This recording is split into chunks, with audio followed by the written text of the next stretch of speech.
The problem is that burdens are too high and they must come down. There are 4 ways this can happen. 1. People, businesses, and governments cut their spending. 2.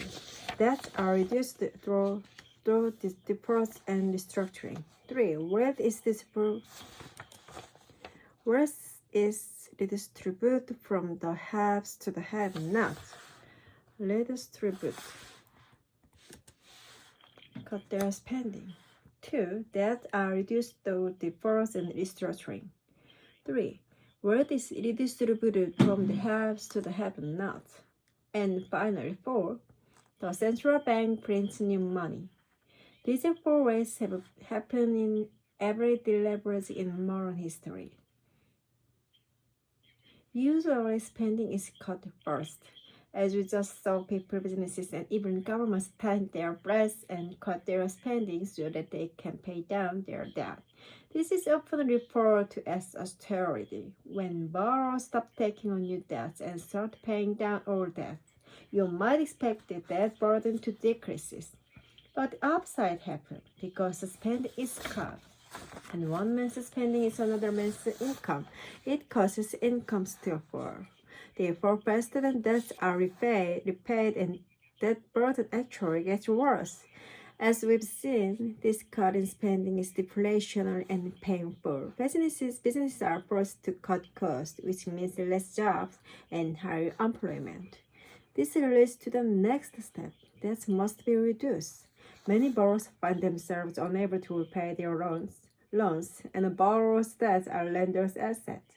When a borrower doesn't repay the bank, people get nervous that the bank won't be able to repay them, so they rush to withdraw their money from the bank. Bank gets squeezed, and people, businesses, and banks default on their debts. This severe economic contraction is a depression. A big part of the depression is people discovering much of what they thought was their wealth isn't really there. Let's go back to the bar. When you bought a beer and put it on a bar tab, you promised to repay the bartender. Your promise became an asset of the bartender. But if you break your promise, if you don't pay him back and essentially default on your bar tab, then the asset he has isn't really worth anything. It has basically disappeared. Many lenders don't want their asset to disappear and agree to debt restructuring. Debt restructuring means the lenders get paid back less or get paid back over a longer time frame or at a longer interest rate than was first agreed. Somehow, a contract is broken in a way that leads to that lenders would rather have a little of something than of nothing. Even though debt disappears, debt restructuring causes income and asset values to disappear faster, so that the burden continues to get worse. Like current spending, debt reduction is also painful and deflationary. All of this impacts the central government because lower incomes and less employment means the government collects fewer taxes. At the same time, it needs to increase its spending because unemployment has risen. Many of the employed have inadequate savings and need financial support from the government. Additionally, governments create stimulus plan and increases their spending to make up for the decreases in the economy. Government's budget deficit explode in deleveraging because they spend more than they earn in taxes. This is what's happening when you hear about the budget deficit on the news. To fund their deficit, governments need to either raise taxes or borrow money. But with incomes falling and so many unemployed, who is the money going to come from? The rich. Since governments need more money and since the wealth is heavily concentrated in the hands of a small percentage of the people, governments naturally raise taxes on the wealthy, which facilitates a redistribution of wealth in the economy. Since governments need more money and since the wealth is heavily concentrated in the hands of a small percentage of the people, governments naturally raises taxes on the wealthy, which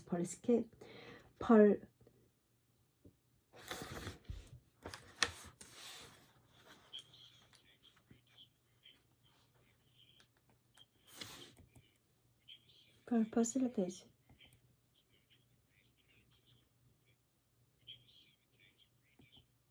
which facilitates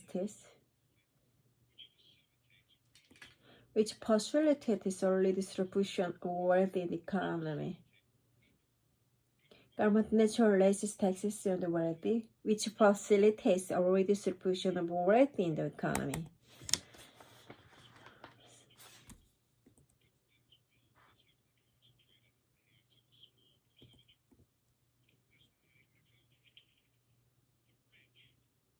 Since governments need more money and since wealth is heavily concentrated in the hands of a small percentage of the people, governments naturally raise taxes on the wealthy, which facilitate the redistribution of wealth in the economy. From the haves to the have-nots, but have-nots who are suffering begin to resent the wealthy haves. The wealthy haves being squeezed by the weak economy, falling asset prices, and higher taxes begin to resent the have-nots. If the depression continues, so sure this order can break out. Not only do tensions rise within countries, they can rise between countries, especially debt and credit countries. This situation can lead to political change that can sometimes be extreme. In the 1930s, this led to Hitler coming to power, war in Europe, and depression in the United States. The pressure to do something to end the depression increases. Remember, most of what people thought was money was actually credit. So when credit disappears, people don't have enough money. People are desperate for money, and you remember who can print money? The central bank can. Having already lowered its interest rates to nearly zero, it's forced to print money. Unlike current spending, debt reduction, and wealth redistribution, printing money is inflationary and stimulus. Inevitably, the central bank prints new money out of thin air and uses it to buy financial assets and government bonds. It happened in the United States during the Great Depression and again in 2000 when the United States Central Bank, the Federal Reserve, printed over $2 trillion. Other central banks around the world that could print a lot of money too. By buying financial assets with this money, it helps drive up asset prices, which makes people more creditworthy. However, this only helps those who own financial assets. You see, the central bank can print money, but it can only buy financial assets. The central government, on the other hand, can buy goods and services and put money in the hands of the people, but it can't print money. So in order to stimulate the economy, the two must cooperate. By buying government bonds, the central bank essentially lends money to the government, allowing it to run a deficit and increases spending on goods and services through its stimulus programs and on employment benefits. This increases people's income as well as the government's debt. However, it lowers the economy's total debt burden. This is a very risky time. Policymakers need to balance the four ways that debt burdens come down. The deflationary waves need to balance with the inflationary waves in order to maintain stability. But balanced correctly, there can be a beautiful deleveraging. You see, deleveraging can be ugly or can be beautiful. How can deleveraging be beautiful? Even though deleveraging is a difficult situation, handling a difficult situation in the best possible way is beautiful, a lot more beautiful than the bad that brought unbalanced excesses at the leveraging pace.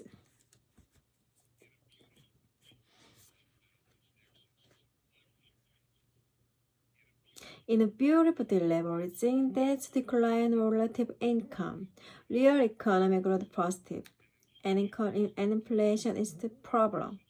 It is achieved by balance. The right balance requires certainly in current spending, reducing debt, transfer wealth, in printing money, so the economic stability can be maintained. People ask if printing money will raise inflation. You want if it offset falling credit. Remember, spending is what matters. A dollar of spending paid for with money has the same effect on price as dollar of spending paid for with credit. By printing money, the central bank can make up for the disappearance of credit with increases in the amount of money. In order to turn things around, the central bank needs to not only pump up income growth, but get the rate of income growth higher than the rate of interest on the accumulated debt. So what do I mean by that? Basically, income needs to grow faster than debt grows. For example, let's assume that the country is going through a deleveraging as a debt-to-income ratio of 100%. That means that the amount of debt it has is the same as the amount of income the entire country makes in a year. Now think about the interest rate on that debt. Let's say it's 2%. If debt is growing at 2% because of the interest rate and income is only growing at around 1%, you will never reduce the debt burden. You need to print enough money to get the rate of income growth above the rate of interest. However, printing money could easily be abused because it's so easy to and people prefer into the alternative.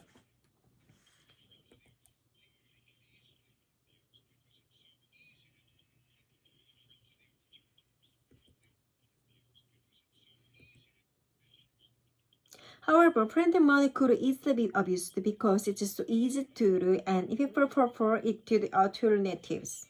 The key is to avoid printing too much money and causing unacceptably high inflation, which Germany did during its deleveraging in the 1920s. If borrowers make achieve the right balance, or deleveraging is so dramatic. Growth is slow, that burdens go down. That's beautiful deleveraging. When incomes begin to rise, borrowers begin to appear more creditworthy. And when borrowers appear more creditworthy, lenders begin to lend money again. That balance finally begin to fall. Able to borrow money, people can spend more. Eventually, the economy begins to grow again, leading to the reflation force of the long-term debt cycle. Though the deleveraging process can be hard if handled badly, if handled well, it eventually fixes the problem. It takes roughly a decade or more for debt burdens to fall in economic activity to get back to normal, hence the term lost decade. In closing, of course, the economy is a little bit more complicated than this template suggests.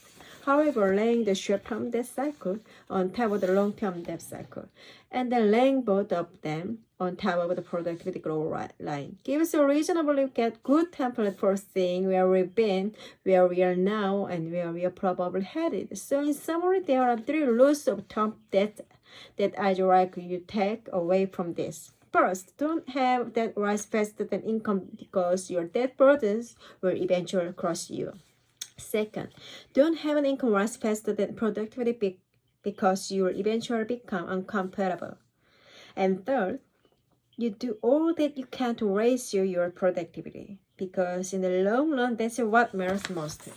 This is simple enough for you, and it's a simple advice for policymakers. You might be surprised, but most people, including most policymakers, don't pay enough attention to this. This template has worked for me, and I hope it will work for you. Thank you.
There are 4 ways this can happen.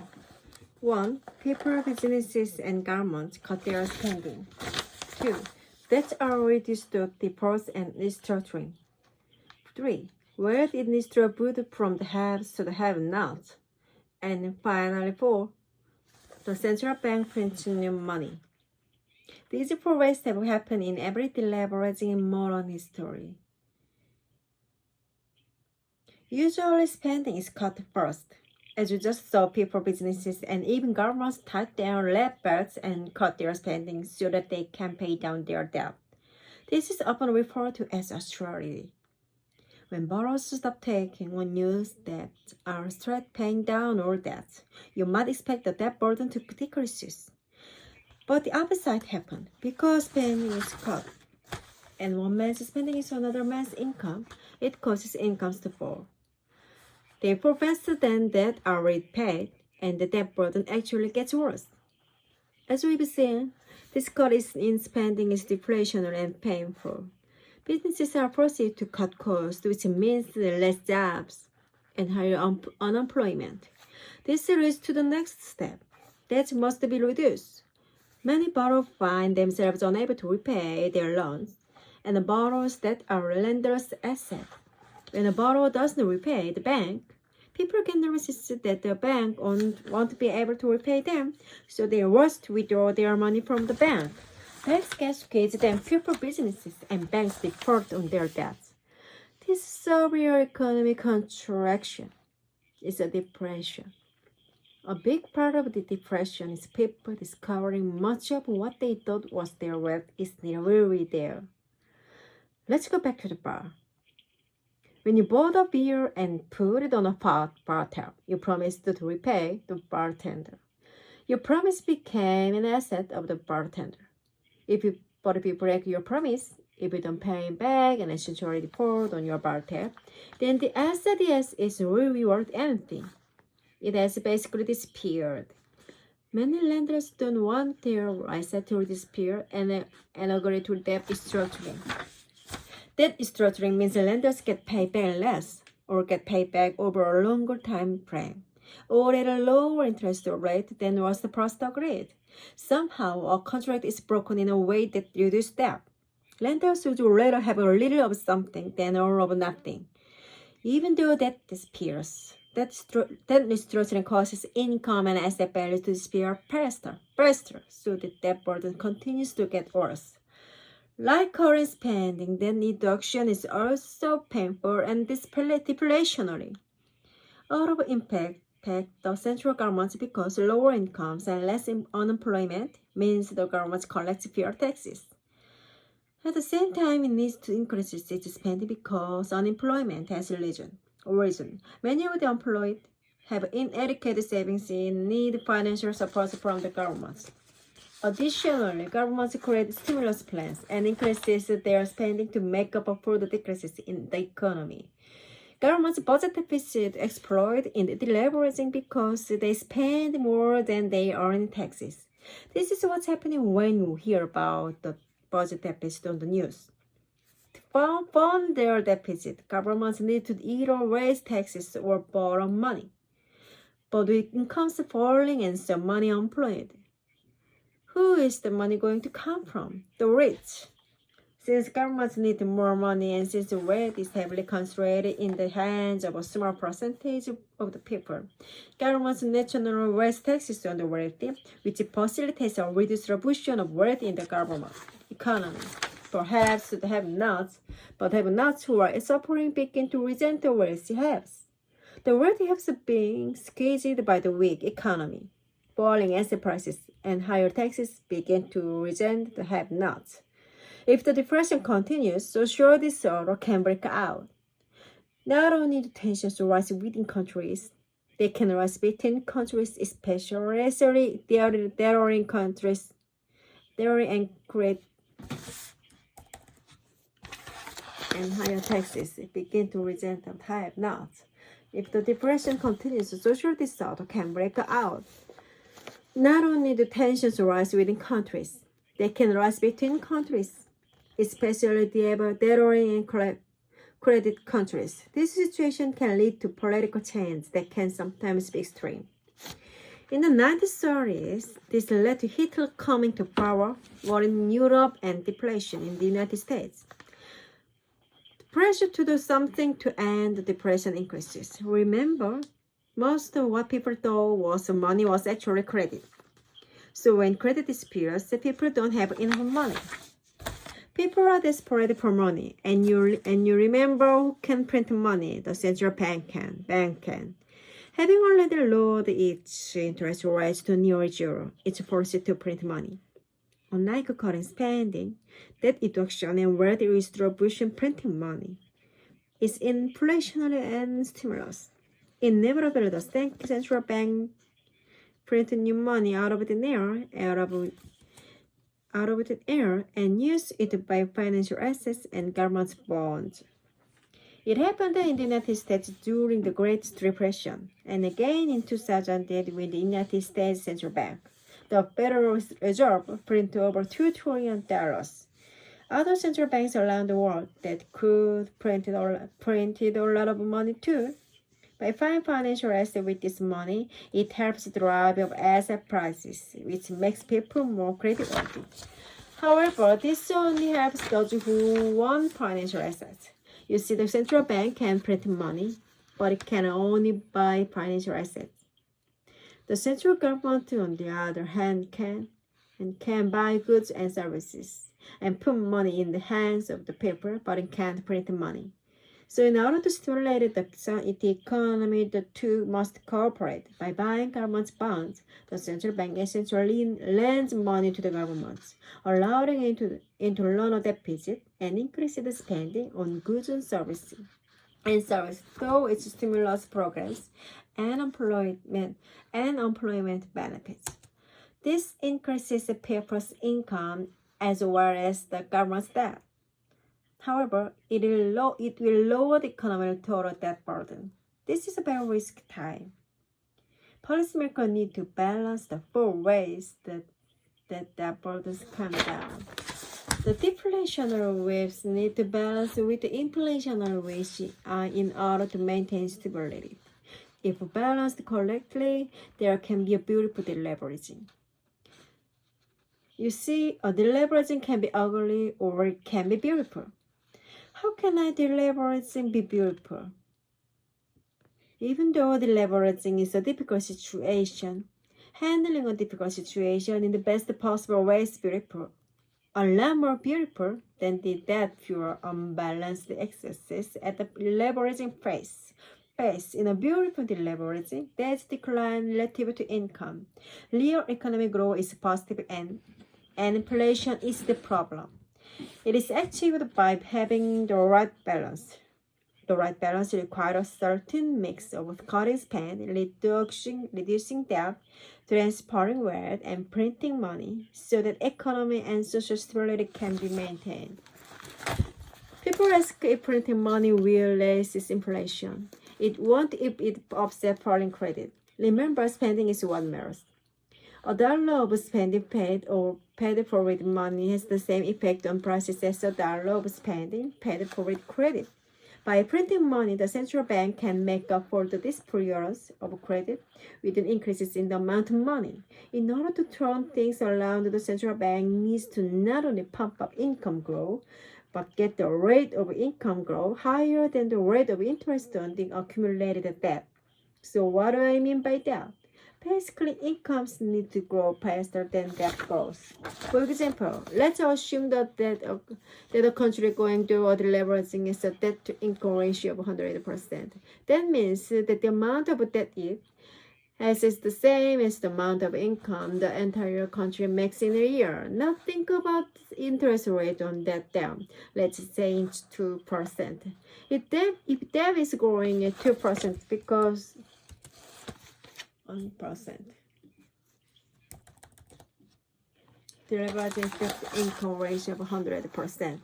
That means that the amount of debt it has is the same as the amount of income the entire country makes in a year. Now think about the interest rate on that debt. Let's say it's 2%. If debt is growing at 2% because of that interest rate, and income is only growing at around 1%, we'll never reduce the debt burden. You need to print enough money to get the rate of income grow above the rate of interest. However, printing money could easily be abused because it is so easy to do and people prefer it to the alternatives. The key is to avoid too much money and causing unacceptably high inflation. The way Germany. Unacceptably German. Inflation of wage Germany which during its deleveraging in the 1920s. If policymakers achieve the right balance, or deleveraging isn't so dramatic. Growth is slow, but debt burdens go down. That's beautiful deleveraging. When incomes begin to rise, borrowers begin to appear more creditworthy. And when borrowers appear more creditworthy, lenders begin to lend money again. Debt burdens finally begin to form. Able to borrow money, people can spend more. Eventually, the economy begins to grow again, leading to inflation period of a long-term debt cycle. Though the leverage process can be hard if handled badly. If handled well, it eventually fixes the problem. It takes roughly a decade or more for debt burdens to foreign economic activity to get back to normal, hence the damn worst decade.